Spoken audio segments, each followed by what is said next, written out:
So the Cracker Barrel CEO has been exposed in a massive backlash that has shareholders and customers calling out her desperate moves to go ahead and try to get her not get fired. So basically, Cracker Barrel is hanging by a thread. The same board that once bragged about record profits is now begging shareholders to keep them in power. But Cracker Barrel used to stand for, Southern comfort and even road trip nostalgia. And the menu that was like just felt like home. But the people at the top traded all of that for corporate vanity. Okay, so now the stock for Cracker Barrel is down, the stores are empty, and the leadership that caused this mess with Cracker Barrel wants sympathy. So yeah, Cracker Barrel is the definition of what happens when a company forgets who it serves and starts worshiping its own image. Okay, so this is coming in from thatpopplace.com. Shout out to Marvin Montenegro over there, where it talks about this issue. And for decades, Cracker Barrel has represented, stability, and families trusted it. You see, truckers depended on it, and now Cracker Barrel just feels like another, brand hijacked by executives who just want to impress the same investors who hate its roots. They swapped the cornbread for buzzwords, swapped tradition for even token gestures, and convinced, themselves that the modern branding would actually save them. Okay, so every attempt like to update Cracker Barrel just made it colder, less familiar, and less human. As a matter of fact, now the people who once drove an hour just to get breakfast don't recognize it anymore, and that's saying a lot.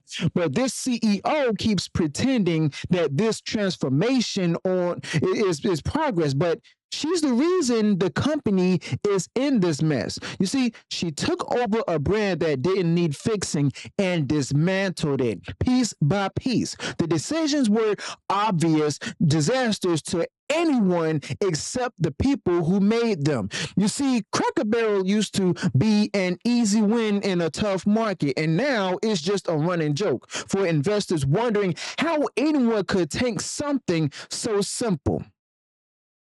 The fight over who controls the company itself has turned ugly. On one side is the woman, the current CEO, trying to save her job. On the other is the investor who's been warning them for 15 years that this would happen.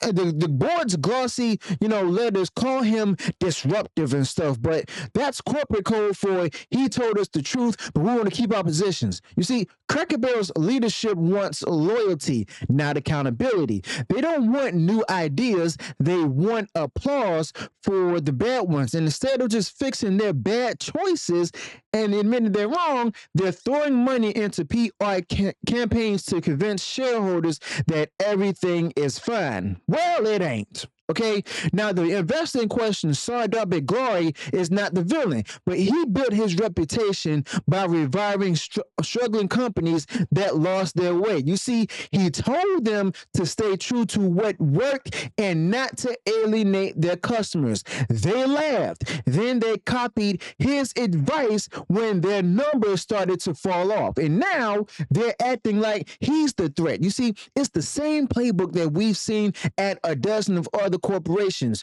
Destroy your identity, then blame the person who warned you. Okay, so that lack of accountability is a mess. But every once great American brand that caves to the same woke ideology ends up here. You see, they call it modernization, but it's just homogenization. You see, they take everything look the same, sound the same, and even feel the same. The more they talk about inclusivity, the more exclusive they become to the people who actually built them.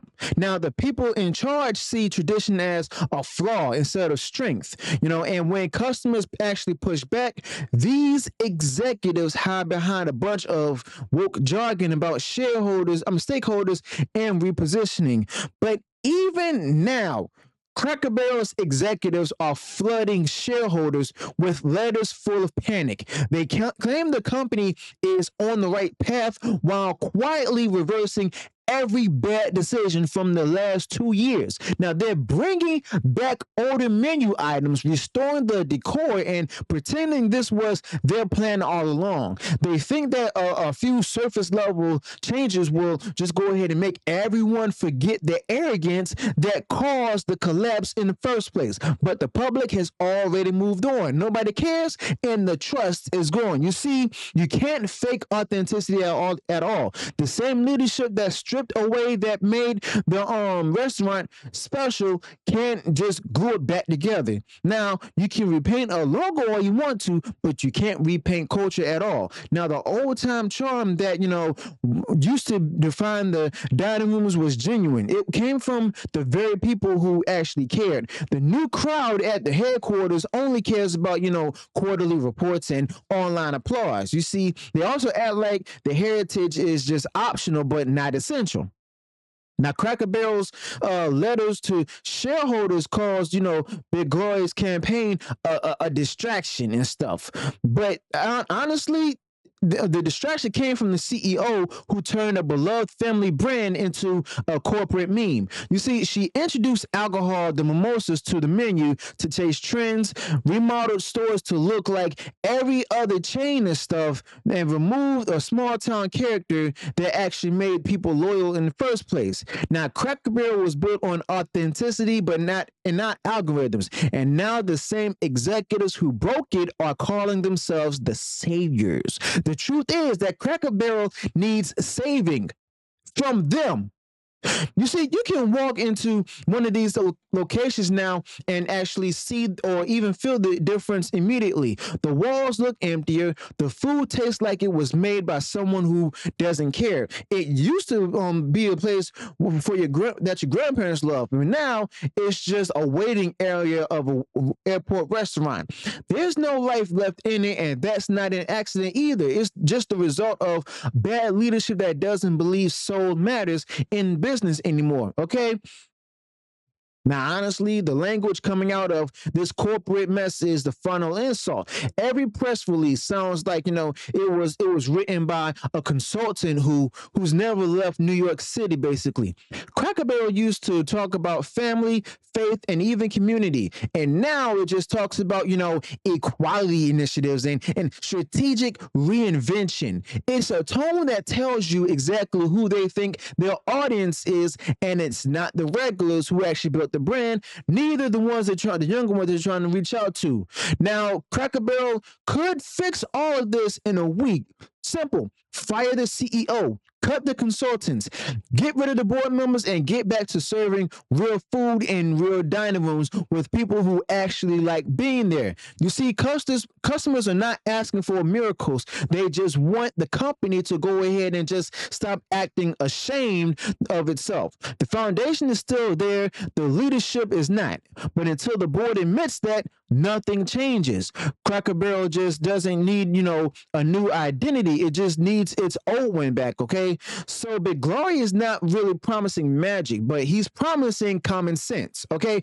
Respect the customer, protect the heritage, and stop apologizing for being American. You see, he's not the only one in this fight who seems to actually understand that nostalgia is not a weakness, okay? It's the reason people cared in the first place. You see, the board calls that old-fashioned. The rest of us call it, survival.